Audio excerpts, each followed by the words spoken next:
आप सभी का स्वागत है प्यारे स्टूडेंट्स मेरे इस यूट्यूब चैनल में। आज हम चर्चा करेंगे इकोनॉमिक्स के कुछ महत्वपूर्ण प्रश्न जहां से आपको पूछे जा सकते हैं। वो करंट से मतलब आधारित है। चलिए चर्चा करते हैं। पहला प्रश्न है कि भारत का पहला डिजिटल बैंकिंग राज्य कौन बना। तो भारत का पहला डिजिटल बैंकिंग राज्य जो है सो केरल बना। ठीक है, एकदम याद रखिएगा, इसको याद कर लीजिएगा। चौथी औद्योगिक क्रांति का 18वां वैश्विक केंद्र जो है वो तेलंगाना के हैदराबाद में है ना, याद रखिएगा, तेलंगाना के हैदराबाद में। विश्व आर्थिक मंच की वार्षिक बैठक में तेलंगाना के हैदराबाद में 4200 करोड़ रुपए के निवेश से चौथे औद्योगिक क्रांति केंद्र की स्थापना करने की घोषणा की। तो ये भी याद रखिएगा, बहुत इंपॉर्टेंट है। नेट हम बात करते हैं कि ग्रीन बॉन्ड जारी करने वाला, ठीक है, इंदौर नगर जो है हरित बॉन्ड जारी करने वाला भारत का दूसरा शहर निकाय बन गया है। ठीक है, दूसरा शहर जो है सो इंदौर बन गया है। ठीक है, और गाजियाबाद जो था भारत का पहला नगर निगम है जिसने मार्च 2021 में ग्रीन म्यूनिसिपल बॉन्ड जारी किए थे। तो ये भी लेटेस्ट इकोनॉमी से संबंधित है। भारत का सबसे बड़ा व्यापारिक साझेदार देश कौन है, ये करंट अफेयर्स से क्वेश्चन आपको पूछा जा सकता है। इसका उत्तर होगा अमेरिका। भारत का सबसे बड़ा व्यापारिक साझेदार देश जो है सो अमेरिका है। प्यारे स्टूडेंट, इस टाइप के क्वेश्चन यूपीएससी के भी पीटी के एग्जाम में पूछे जाते हैं। आगे बात करते हैं, बहुत इंपॉर्टेंट है और आपके एग्जाम में पूछे जा सकते हैं वैसे प्रश्नों का आज हम चर्चा कर रहे हैं। देखिए, सिलिकॉन वैली बैंक आप सभी जानते हैं अमेरिका में सबसे बड़ी वित्तीय संस्थागत विफलता में देश के सबसे बड़ा सिलिकॉन वैली को बैंक को जो है सो बंद कर दिया गया है। ये थोड़ा सा याद रखिएगा। वर्ष 2008 में वित्तीय संकट के बाद से अमेरिका में यह सबसे बड़ा संस्थागत वित्तीय संकट है कि इतना बड़ा जो बैंक है उसको बंद कर दिया गया। ठीक है, चलिए आगे हम लोग बात करते हैं। देखिए, सर्वाधिक निर्यात वाला जिला जो बन गया है वो जामनगर बन गया है। भारत में गुजरात का जामनगर शीर्ष निर्यातक जिला है। ये भी बहुत इंपॉर्टेंट है, इसको भी आपको माइंड में रखना है। इसने वित्त वर्ष 2023 जनवरी तक मूल्य के संदर्भ में भारत के निर्यात में लगभग 24% की भागीदारी की है। गुजरात में सूरत और महाराष्ट्र में मुंबई उपनगर दूरी के आधार पर क्रमशः दूसरे एवं तीसरे स्थान पर हैं। ठीक है, याद रखिएगा, बहुत इंपॉर्टेंट है। अब हम चर्चा करते हैं प्यारे स्टूडेंट, महारत्न कंपनी। भारत के वित्त मंत्रालय ने तेल क्षेत्र की दो प्रमुख कंपनियों ऑयल इंडिया है ना, इंडिया और ONGC विदेश को है ना क्रमशः महारत्न और नवरत्न श्रेणियों में पदोन्नति दी है। भारत सरकार द्वारा राष्ट्रीय railway company rail Vikas Nigam limited RVNL को मिनी रत्न की श्रेणी से नवरत्न केंद्रीय सार्वजनिक क्षेत्र के उद्यम का दर्जा दिया गया। तो ये बहुत इंपॉर्टेंट, क्योंकि ये महारत्न नवरत्न इस सबसे क्वेश्चन पूछे जाते हैं। अब हम थोड़ा सा चर्चा कर लेते हैं कि भारत में महारत्न कंपनियां कौन कौन सी है। जैसे Bharat heavy electric limited, Bharat petroleum corporation limited, coal India limited, चौथा गेल इंडिया लिमिटेड, पांचवा हिंदुस्तान पेट्रोलियम कॉर्पोरेशन लिमिटेड, छठा Indian oil corporation of India, सातवां राष्ट्रीय ताप विद्युत निगम लिमिटेड, आठवां oil and natural gas corporation limited, नौवां पावर फाइनेंस कॉर्पोरेशन, 10वां power grid corporation of India limited, 11वां steel authority of India limited, 12वां rural electrification corporation limited और 13वां है ऑयल इंडिया। तो ये बहुत लेटेस्ट बन सकता है कि हाल ही में किसे महारत्न का दर्जा दिया गया है, तो ऑयल इंडिया। ठीक है, चलिए नवरत्न देखिए, भारत इलेक्ट्रॉनिक्स लिमिटेड, दूसरा container corporation of India limited, तीसरा इंजीनियर्स इंडिया लिमिटेड, चौथा हिंदुस्तान एरोनॉटिक्स लिमिटेड, पांचवा महानगर टेलीफोन निगम लिमिटेड, छठा नेशनल एल्यूमिनियम कंपनी लिमिटेड, सातवां राष्ट्रीय भवन निर्माण निगम लिमिटेड, आठवां नेवली लिग्नाइट कॉर्पोरेशन लिमिटेड, नौवां NMDC लिमिटेड, 10वां राष्ट्रीय इस्पात निगम लिमिटेड, 11वां shipping corporation of India limited, 12वां रेल विकास निगम लिमिटेड, 13वां ONGC विदेश लिमिटेड, 14वां Rashtriya chemical and fertiliser limited, 15वां एरकॉन इंटरनेशनल लिमिटेड, 16वां राइट्स लिमिटेड। ठीक है, तो ये बहुत बड़े आगे है। चलिए अब थोड़ा सा और भी थोड़ा सा ध्यान रखिएगा। देखिए 2000 के नोट पर बड़ा फैसला, ये भी बहुत इंपॉर्टेंट है। 19 मई 2023 को भारतीय रिजर्व बैंक ने, आप सभी जानते हैं, संचलन से 2000 जो मूल्य वर्ग के बैंक जो नोट थे वापस लेने का फैसला किया है। ठीक है, चलिए आगे बात करते हैं जो आपके एग्जाम के दृष्टिकोण से काफ़ी ज़्यादा इम्पोर्टेंट होंगे। विश्व का चौथा सबसे मूल्यवान बैंक जो है सो HDFC बने। 1 जुलाई 2023 को हाउसिंग डेवलपमेंट फाइनेंस कॉर्पोरेशन के साथ विलय पूरा होने के बाद HDFC इक्विटी बाजार पूंजीकरण के मामले में लगभग $172 बिलियन के मूल्यवान के साथ विश्व का चौथा सबसे बड़ा बैंक बन गया है। ब्लूमबर्ग आंकड़ों के अनुसार HDFC bank JP Morgan Chase and company, industrial and commercial bank of China और बैंक ऑफ अमेरिका कॉर्प के बाद चौथे स्थान पर HDFC बन गए हैं। HDFC ने भारत पूंजीकरण के मामले में अपने भारतीय समकक्षों भारतीय स्टेट बैंक, ICICI बैंक क्रमशः $62 मिलियन और $79 बिलियन को पीछे छोड़ दिया है, यानी HDFC आगे बढ़ गया है।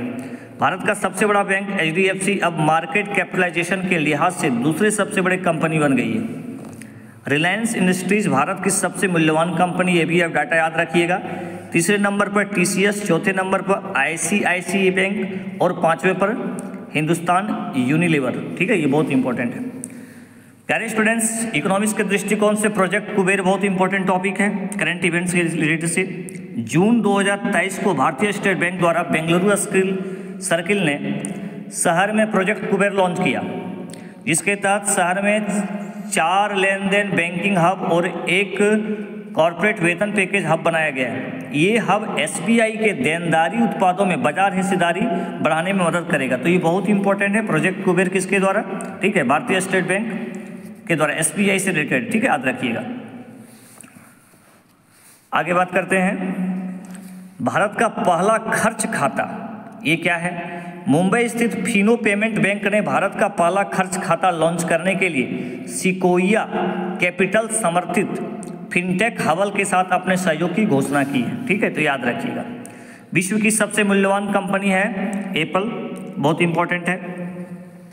चलिए फटाफट एकदम इसको ध्यान में रखने का है। भारत का शीर्ष इलेक्ट्रॉनिक्स निर्यातक, ये आपका डाटा बहुत इंपॉर्टेंट है JPSC के लिए, UPSC के लिए भी बहुत इंपॉर्टेंट है कि भारत का शीर्ष जो है इलेक्ट्रॉनिक्स निर्यातक राज्य कौन सा है? तो तमिलनाडु, बहुत इंपॉर्टेंट है। चलिए देखिए, कॉरपोरेट ऋण बाजार विकास कोष का गठन हुआ है, घोषणा किया गया है। 27 जुलाई 2023 को भारतीय प्रतिभूति एवं विनिमय बोर्ड SEBI ने कॉरपोरेट ऋण बाजार विकास कोष की स्थापना की घोषणा की है। आपको पूछा जा सकता है कि कॉरपोरेट ऋण बाजार विकास कोष की घोषणा किसने की? तो SEBI ने। नेक्स्ट इंपॉर्टेंट डाटा क्या है? देखिए, GST परिषद की 50वीं बैठक हुई। वस्तु एवं सेवा कर GST परिषद ने अपनी 50वीं बैठक में विभिन्न वस्तुओं पर कर के दरों में परिवर्तन किए हैं। ये कर के कभी कभी इस तरह का भी मेंस के भी एग्जाम में पूछे हैं और PT के एग्जाम में भी डाटा से पूछ देता है। तो थोड़ा सा इसमें ध्यान रखिएगा कि ऑनलाइन जो गेमिंग है, कसिनो एवं घुड़दौड़ के लिए लगाए गए दावों के पूर्ण अंकित मूल्य पर एक समान 28% कर लगाने का निर्णय लिया गया। नेक्स्ट इंपॉर्टेंट है, बिना पकाए बिना तले हुए स्नैक, पैलेट और मछली में घुलनशील पेस्ट कर की दर 18% से घटाकर 5% कर दी गई है। नकली जरी धागे या सूत कर की दर 12% से घटाकर 5% कर दी गई है। कैंसर के इलाज से संबंधित दवाओं, दुर्लभ बीमारियों की दवाओं और विशेष चिकित्सा उद्देश्यों वाली खाद्य उत्पादों को GST से जो है सो छूट प्रदान की गई है। चलिए आगे थोड़ा सा देख लेते हैं, बहुत इंपॉर्टेंट है।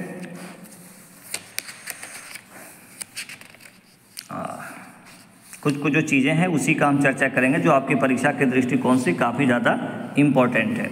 देखिए, इसमें थोड़ा सा है, वर्ष 2022-23 में भारत में खाद्यान्न उत्पादन को भी थोड़ा सा देख लीजिए। कृषि एवं, क्योंकि कृषि एग्रीकल्चर JPSC का सिलेबस में मेंशन है, इसलिए कृषि is very agriculture is very important topic in your examination. आपको बढ़िया से पढ़ने पड़ेंगे।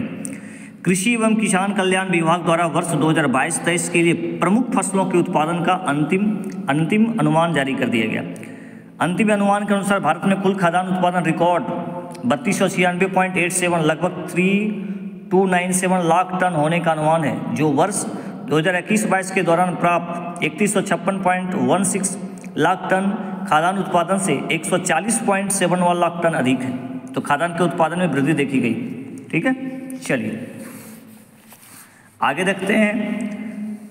देखिए, भारत में 100% FDI प्राप्त रक्षा कंपनी साब हो गया है। बहुत इंपॉर्टेंट है। जैसे आप FDI जानते हैं, फॉरेन डायरेक्ट इन्वेस्टमेंट, तो भारत ने स्वीडन की साब को रॉकेट निर्माण के लिए एक नई सुविधा स्थापित करने की अनुमति दी, जो रक्षा के क्षेत्र में 100% प्रत्यक्ष विदेशी निवेश FDI का पहला उदाहरण है। 100% रक्षा के क्षेत्र में किसके निर्माण के लिए? रॉकेट के निर्माण के लिए। आपको ध्यान देना पड़ेगा।